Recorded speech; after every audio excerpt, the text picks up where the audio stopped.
We were not designed by God to live in an atmosphere that is at peace. Your body has to live in peace to be healthy. Without peace in your life, you'll have all kinds of physical problems.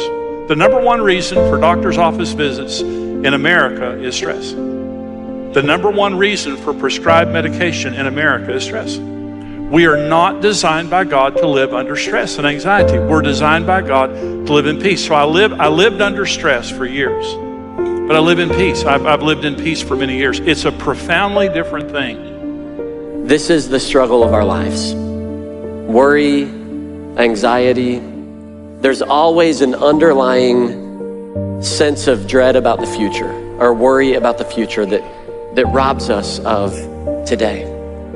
Is it possible? Is it possible for us to live in such a way where the worries about the future don't rob us of the joy and possibilities of today? Is that possible? I believe that it is. I believe that it is. And if you read the Gospels, you'll notice that Jesus seemed to be really good at living in the moment. You know, Jesus, think about this. He had 3 years of public ministry, and his task, his assignment, his purpose in life was to save humanity. It's a pretty big job. I know you have a big job too, but that's a pretty big deal, right? And yet he only had 3 years, and somehow he seemed to always stay present to the moment that he was in. One time he had a very important assignment. There was a very important person whose daughter was sick, and so he was going to do this and to heal this person. And on the way, there was a woman that we don't even know her name, had been struggling with an issue for years and years and years. And she touched his cloak, and he stopped, and he was present in that moment. He wasn't so consumed about the future that he missed a moment that was right in front of his own eyes. What do you worry about? When your mind goes to that place, maybe at night, you're having a hard time sleeping, what do you worry about? Chances are it's not a bad thing. It may be our families, the well-being of our kids, how we're gonna get our bills paid in the future. It may be something going on at work. Can any one of you, by worrying, add a single hour to your life? In other words, can any one of you, by obsessing over what you have no control over, influence what you have no control over?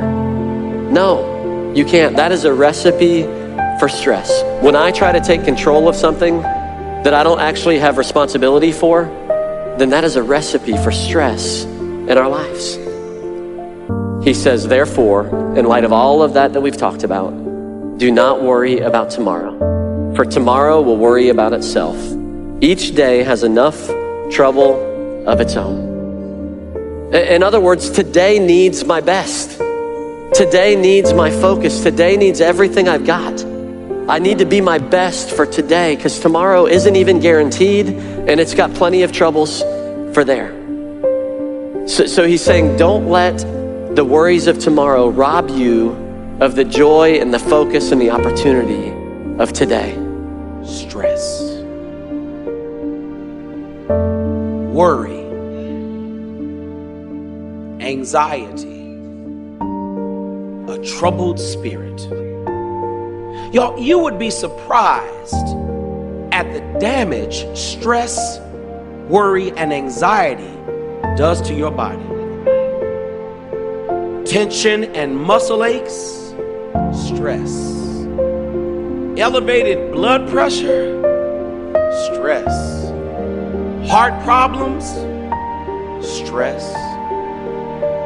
Headaches, migraines, stress. Problems sleeping at night, stress. Depression and anxiety, stress. What is not shocking is the fact that some of us live under daily stress all the time. The American Journal of Psychology suggests that 73% of us have something to worry about before 9 a.m. in the morning.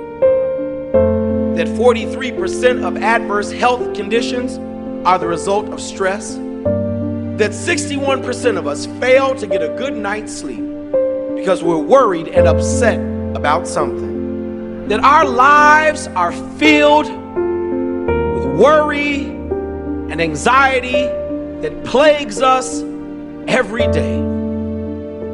Well, the next time worry wakes you up at night, the next time stress finds you out early in the morning, the next time your heart is racing and your blood pressure is going up because you're anxious about what awaits you around the corner, I want you to hear these words of the Apostle Paul. Be anxious for nothing.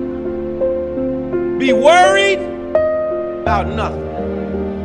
Be stressed out about nothing. Be upset about nothing. We can handle one thing, but then one thing takes on two, and then when two things become three, one wave after another, it's enough to make you wonder, will I make it through this storm? Paul's answer to that question is profound and concise. He says, the peace of God, which surpasses all understanding, will guard your hearts and minds through Christ Jesus. Then we can do this. We can leave our situation with God, and He, in exchange for our prayers, grants to us a peace, a tranquility that is beyond our capacity to understand or explain it. It's a supernatural peace, and it really does transcend all logic. It transcends all efforts to explain it. It's a divine calm within a storm. You've experienced it, those days in which you say, well, I should be worried, but I'm not. Or I should be grief-stricken, but I'm okay. I should be upset, but I feel comforted. Anxiety does come with life, but it just doesn't have to run our lives.